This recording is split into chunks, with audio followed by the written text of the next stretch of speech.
محمد اسماعیل صاحب آپ برما سے سوال کرتے ہیں، آپ کا سوال یہ ہے کہ اگر پورا قرآن کریم ختم ہونے کے بعد تمام سجدہ تلاوت کو ایک ہی نشست میں بیٹھ کر ادا کر لیا جائے تو کیا سجدہ تلاوت سب کے سب ادا ہو جائیں گے یا نہیں؟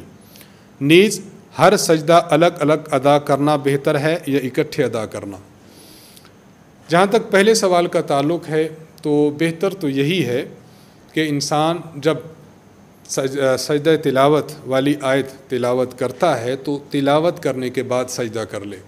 لیکن اگر فوراً سجدہ نہیں کرتا تو بعد میں سجدہ کرنے کی بھی گنجائش ہے، بعد میں بھی سجدہ تلاوت ادا کیا جا سکتا ہے۔